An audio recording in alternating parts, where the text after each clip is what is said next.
એક પણ નીકળે, કાલે બે પણ નીકળે એમ કરીને અંદરની ગંદપાલ પણ નીકળી જાય અને જે દિવસે માણસનું હૃદય શુદ્ધ થઈ જાય, માણસોનો અંતરાત્મા ચોખ્ખો થઈ જાય, તે દિવસે ભગવાનને પણ તે ભક્તને આપવાનું મન આવે. અને ઘણીવાર બધા ભક્તો એમ કહે કે અમારી પ્રાર્થના ભગવાન નહીં સાંભળે, પણ જ્યાં સુધી અંદર ગંદવાળ છે, અંદર જ્યાં સુધી મલિનતા છે, ત્યાં સુધી તમારી પ્રાર્થના ભગવાન સુધી પહોંચતી. પણ એકવાર હૃદય શુદ્ધ થઈ જાય, ભગવાનનો ભરોસો આવી જાય, તો તમે જે ભગવાનને કહી ગયા હશો. અને સંતો તો એમ કહે કે પછી તો કહેવાની પણ જરૂર નથી, પછી તો તમે જે વિચાર જ થયા. પણ એના માટે મનના સંસ્કારો જે છે, મનના દુર્ગુણોને દૂર કરવાની જરૂર છે. અને એ બહુ ભારી કામ છે. વસ્તુ છે સામાન્ય, એક વાર દૂર થઈ જાય તો ભગવાન દૂર નહીં મળે. પણ મનના સંશયોને દૂર કરવા માટે સંતો પણ ભાવ થાય છે.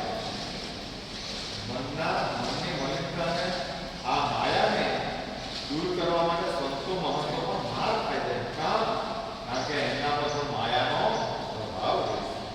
પણ જે શ્રી હરિના ચરણો પકડે, માયા વગરના ચરણો પકડે, તો તેના ધીમે ધીમે ધીમે ધીમે માયાથી મુક્ત થઈ જાય, શુદ્ધ થઈ જાય. અને પછી એને ભગવાન પર માનવું પણ પડતું નથી. સુદામા ગયેલો તો માનવા, પણ એનો ટેક રીતે રાખ્યો કે નહીં, ભલે જે આપવાનો હોય નહીં આપવાનો, માનવાનો તો નહીં. પણ ભગવાને આપ્યું ને કે આખા જિલ્લા, આખી નગરીને સોનાની કરી દીધી.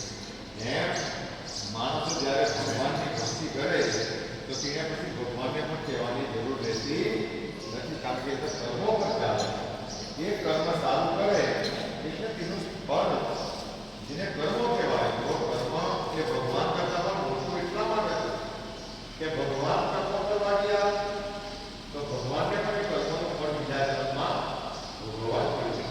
એટલે એનો મતલબ એ થાય કે ભગવાન કરતા પણ કર્મ મોટું છે. તમે એક કર્મ સારું કરે એટલે એનું ફળ નક્કી થઈ જાય. એક નબળું કર્મ કરે એટલે એનું નબળું કર્મ નક્કી થઈ જાય. અને જેમ આપણા સંતો બહુ સરસ વાત કરે કે આંબા રોપવામાં તમારો અધિકાર છે, કેરી રોપવામાં આંબાને આપણે રોપી શકીએ, આપણે કરી શકીએ, એને પાણી પાવાનું, એને ખાતર મૂકવાનું, એ બધું માણસ કરી શકે. પણ જ્યારે ફળ લગાવવાનું આવે એ માણસની તાકાત એ ભગવાન કરે. એટલે આપણે જે કરવાનું તો આપણે કરવાનું, ભગવાન જે કરે ભગવાન. એટલા માટે સદગુરુએ પ્રાર્થના કરી, પ્રભુ અમે હંમેશા તમારા ચરણમાં રહીએ, હંમેશા ભક્તિ કરીએ, સારા કર્મો કરીએ, અને ભગવાનની કૃપાથી આપણને કેટલો સરસ સંસાર પ્રાપ્ત. આપણા ઘરબાર છે, કુટુંબ કમિટી છે, આપણું મિત્ર મંડળ છે, અને ઓછામાં સાંઈ બાબા જેવા સદગુરુ આપણને મળ્યા, તો એના કરતાં કોઈ મોટી વસ્તુ જ નહીં મળે. અને વિશેષમાં સદગુરુએ કૃપા કરી તો આ શ્રી હરિના આ વિષ્ણુ સહસ્ત્રના પાઠો આપણને મળ્યા કે જે આ લોક અને પરલોકનું પરમ કલ્યાણ કરનારા. પછી માણસો આ પાઠો કરીને વૈકુંઠના અધિકારી, ભગવાનનું ધામ તેમને પ્રાપ્ત થાય. પણ જે માયામાં રહે તો તેને આ બધું કંટાળાજનક લાગે. ફળ જોઈએ, ફળ બધાને જોઈએ, પણ એના માટે જે કર્મ કરવામાં આવે એમાં બધા આળસા કરે. પણ ભગવાનનો એક નિયમ છે કે જે કર્મ કરે તેને ફળ મળે. એટલે આના તો આપણે બધા અનુભવો કરેલા છે, બધાને જોયેલા છે કે જે સટકબારી હોય તો ભગવાન તેને બી જોયું, જે દિલથી કરે તો તેનું પણ જોયું.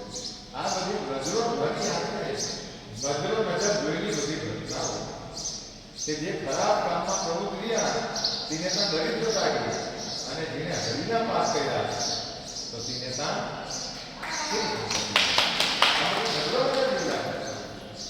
અને આજે પણ એના દાખલાઓ છે, આના નમૂનાઓ છે, પણ હવે એના નામો લઈ શકતા અને આ બધી અનુભવ કરવાની વાતો છે. અને સંતો મહંતો તો આ સુધી કે જો બીજાને નહીં ભોગવવાની હોય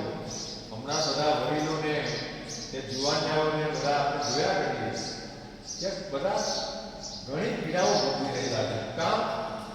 કારણ કે એ લોકો એક તો પાપના રસ્તે જાય, ભગવાનની ભક્તિ કરે નહીં, સારા કામો કરે નહીં, એટલે એ લોકોને પીડા જ મળે. પણ વિષ્ણુ સહસ્ત્ર માટે ભગવાનની ભક્તિ માટે એમ કહેવાયું છે કે જે માણસો શ્રદ્ધાથી ભગવાનની ભક્તિ કરે અને આવા પાપો કરે તો એને પીડા તો ભગવાન ન જ લાગે, એને પીડા ભોગવવાની આવતી નથી.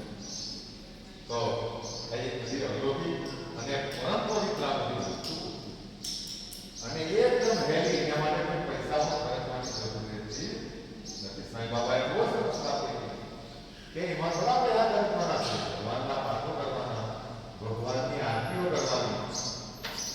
તો આ બધું ખાલી બુદ્ધિ, જેમ એક શબ્દની અંદર એટલી તાકાત છે કે એ ચાહે તો આખા રાજ્યને તહસ કરી નાખે. ખાલી એક જુબાન, એક શબ્દ, એક બ્રહ્મ છે, ચાહે તો આખા રાજ્યને, આખા દેશને બી તબાહ કરી નાખે, અને ચાહે તો આખા દેશને લીલા હરિયાળો પણ આ જુબાનમાં તાકાત છે.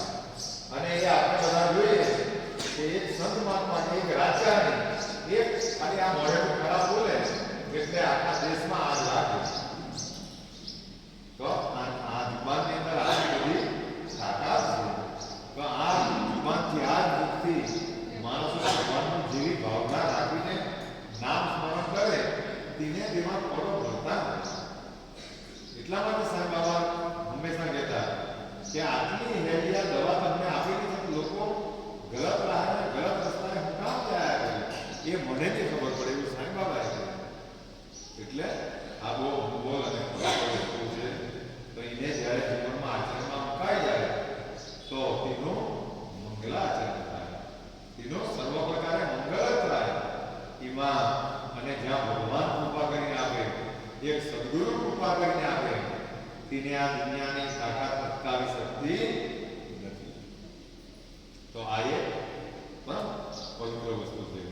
બીજો મહાપ્રસાદ નિરાવા આપણે બધાએ ત્યાં થોડીક વાર સેવા કરવા માટે જવાનું છે. કંઈ બહુ તો વધારે નહીં હશે, એક એક બે બે પાંચ પાંચ જમેલા એક બાજુ આવશે, ડાયરેક્ટ મશીનમાં જ રાખવાના છે. અને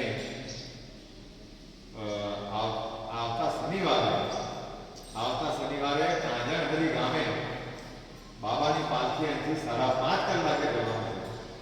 જેમણે પણ આવવાની ઈચ્છા હોય તો તે 5:30 વાગ્યે ગામ પર આવી જજો અને ત્યાં જઈને શોભાયાત્રા નીકળે. વિષ્ણુ સહસ્ત્રના પાઠ થાય, 2-5 મિનિટ માટે સત્સંગ થશે અને મહાપ્રસાદ લઈને પછી આપણે બધાએ બાબાને કાંજણ ગામમાં મૂકીને પછીથી આવી રહેવાનું છે. અને બીજા દિવસે એ લોકો ત્યાં પાલખી લઈને રવિવારે સાંઈધામમાં આવવાના છે.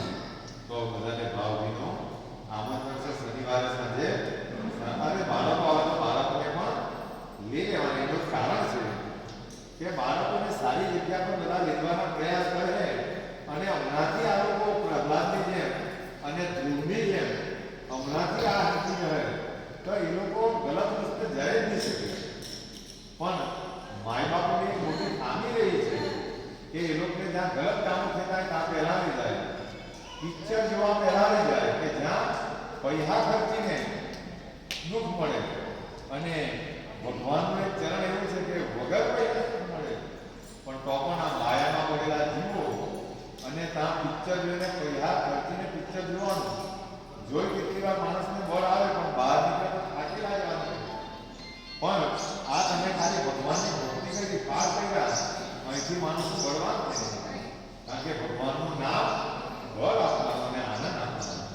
તો જ્યાં આવા પીડા થતા આ જેને ભગવાન પ્રત્યે પ્રેમ રહે, સદગુરુ પ્રત્યે પ્રેમ રહે તો કામની વ્યવસ્થા કરીને પણ એના સમયે પહોંચી જાય. એના માટે કારણ કે અહીંયા કઈ સબ ભક્તો બેહેરા છે, ગમે એટલા કામોની વ્યવસ્થા કરીને પણ જે જાગૃત છે તો જે જાણી ગયો તે કંઈક ને કંઈક મેળવી શકે. અને આવતી 12 તારીખે, ફેબ્રુઆરીની 12 તારીખે પંચરાજ સાંઈધામ પરથી શિરડી પરિક્રમા માટે યાત્રા પર લક્ઝરીઓ માટે કરવાના છે. 12 તારીખ અને બુધવાર સાંજે 7 કલાકે લક્ઝરીઓ જવાની છે. એનો 2800 રૂપિયા ભાડું છે અને 200 રૂપિયા ડ્રેસ કરતા તો 200 રૂપિયા વધારે આપવાના. પણ શિવજી 13 તારીખે શિવજીની પરિક્રમા કરીને ત્યાંથી અષ્ટવિનાયક જવાના છે. અષ્ટવિનાયકને યાત્રા કરવાની છે ત્યાંથી, અને ત્યાંથી પછી વ્રજેશ્વરી, ગણેશપુરી અને દાનો જઈને અને દાનો પર પણ માતાજી ઉપર પાઠ કરવાના છે. દરેક ગણપતિ પાસે આપણે 108 પાઠ 108 નામ બોલવું. કામ કારણ કે શ્રી વિષ્ણુના પ્રયાસથી આ 8 ગણપતિઓ પ્રગટ થયા. સ્વયંભૂ છે બધા. જેમ 12 જ્યોતિર્લિંગ છે એવું જ આપણા અષ્ટવિનાયક છે. ભગવાન જાતે બધા પ્રગટ થયા. તો બધા અડધી વર્ષના નામો તે પણ ત્યાં છે. કદાચ 2 વર્ષ લઈ જવું તો જેની પણ ઈચ્છા છે અને ફી જમા કરાવી. તો બધા જ લોકોને બીજી તો હું